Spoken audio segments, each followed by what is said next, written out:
नंदुरबार शहरात येत्या 10 मे पासून 2 दिवसाआड पाणीपुरवठा करण्याचा निर्णय नंदुरबार नगरपालिकेने घेतला आहे। याबाबत नागरिकांनी पाण्याचा अपव्यय टाळावा असे आवाहन देखील नगराध्यक्ष रत्ना रघुवंशी यांनी केले आहे। सोमवारी झालेल्या सर्वसाधारण सभेत हा निर्णय घेण्यात आला। तर झराळी पर्यटन प्रकल्प म्हणजे पांढऱ्या हत्ती पोसण्यासारखे असल्याचे मत विरोधी पक्षाने नोंदवले आहे। याबाबत विरोधी पक्षनेता हिरालाल चौधरी आणि चारुदत्त कळवणकर यांनी प्रसारमाध्यमांना माहिती दिली। नंददर्पण न्यूज लाईक करा, सबस्क्राईब करा आणि शेअर करा। धन्यवाद।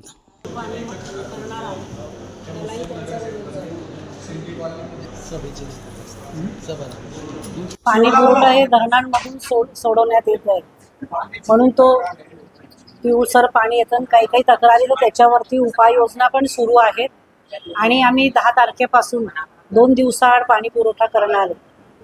कारण की उन्हाळ्याचा पाहता धरणात पाणी पुरवठा बाष्पीभवनामुळे कमी होत चालला आहे, जेणेकरून आपल्याला जूनपर्यंत पाऊस काही पडत नाही। जूनच्या एंडपर्यंत आपल्या नंदुरबारात पाहिजे तेवढा पाऊस येत नाही। जुलै ऑगस्टमध्येच पावसाचं प्रमाण हे थोडंफार प्रमाणात सुरू होतं।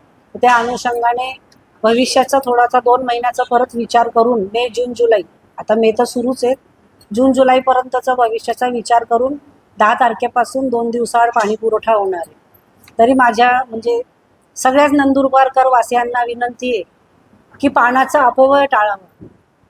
म्हणजे काहींच्या टाक्या वाहतात, त्या टाक्या वाहणं बंद करून द्यायच्या। अंगणात पाणी सुरू राहतं, पाणी अंगणात शिंपडणं, पाईपमधून पाणी असंच वाया टाकणं, तर जेणेकरून त्याला थोडंसं ब्रेक दिलं पाहिजे। कारण की खर्च तर मर्यादित राहतो, पण आपल्याकडे पैसा हा मर्यादित प्रमाणात येतो। तर त्या अनुषंगाने हळूहळू सगळीच कामं मार्फतवाला आम्ही लावत आहोत, सगळं नियोजन। कारण की पैसा मर्यादित राहतो आणि आपल्या गरजा या अमर्यादित राहतात। तर त्या हिशोबाने आम्ही सगळंच नियोजनबद्ध पद्धतीने नगरपालिकेचं कारभार करून आपल्या ज्या प्रायव्हेटीवरती ज्या आपल्या समस्या आहेत त्या आधी आम्ही सोडू, नंतर मग दुसऱ्या जागा ग्रामपंचायत विकसित करू शकते। पण नंदुरबार नगरपालिकेचा अट्टहास आहे, परंतु त्या बेकायदेशीर ठरावाला आम्ही विरोध केलेला आहे। नंतर 8 नंबरचा एक विषय आहे, नगरसेवक चारुदत्त कळवणकर यांनी लेखी अर्ज घेतली होती आणि चारू तुम्हाला त्या 4 नंबरच्या विषयाचे सांगतील, मग नंतर मी बोलतो।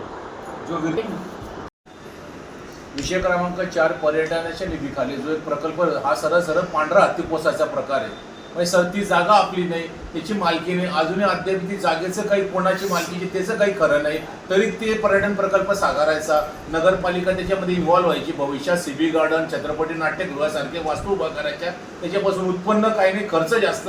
सरळ पांढरा हत्ती पोसण्यासारखा प्रकार आहे। आणि मूलभूत समस्या ज्या नगरपालिकेत दूषित पाणी, खड्डे, गटारी याच्यावर लक्ष द्यायचे नाही आणि काहीतरी नवीन प्रोजेक्ट आणून ते दाखवायचे, जेणेकरून नगरपालिका नुकसान होईल।